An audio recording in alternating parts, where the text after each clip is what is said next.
Halo semua, kembali lagi di YouTube aku. Kali ini aku mau masak tumis ikan tongkol. Untuk tahu caranya, tonton video ini sampai selesai ya.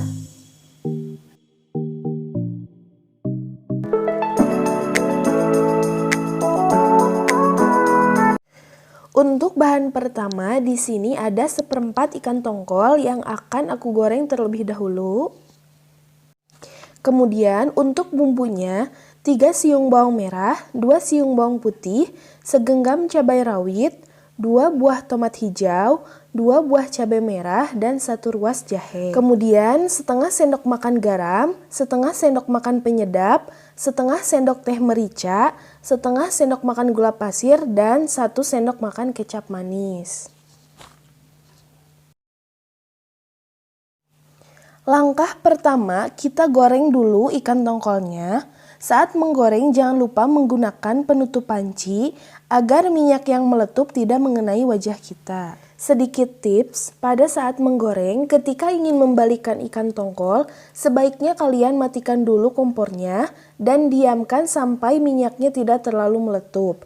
Kemudian kalian bisa membalikkan dengan aman.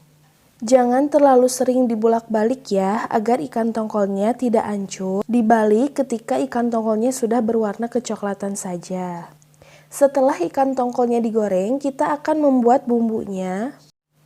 Caranya kita iris semua bumbu. Yang pertama kita tumis bawang putih terlebih dahulu. Kemudian masukkan bawang merah, tumis sebentar. Lalu masukkan jahe, cabai merah, dan cabai rawitnya. Tumis bumbu sampai matang. Kemudian masukkan 200 ml air.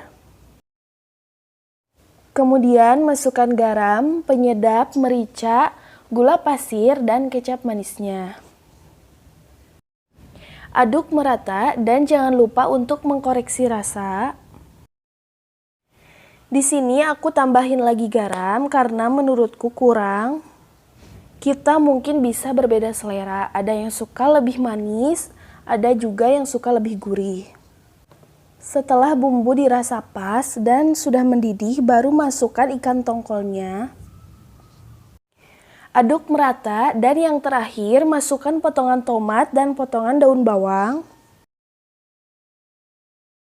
Masak ikan tongkolnya sampai airnya menyusut, sampai kuahnya jadi kental. Nah ini dia tumis ikan tongkolnya udah matang. Aku suka kuahnya yang kental kayak gini. Semoga kalian suka dengan videonya. Jangan lupa untuk mencoba resep ini di rumah. Untuk saran dan masukan kalian boleh tulis di kolom komentar. Jangan lupa di subscribe juga ya.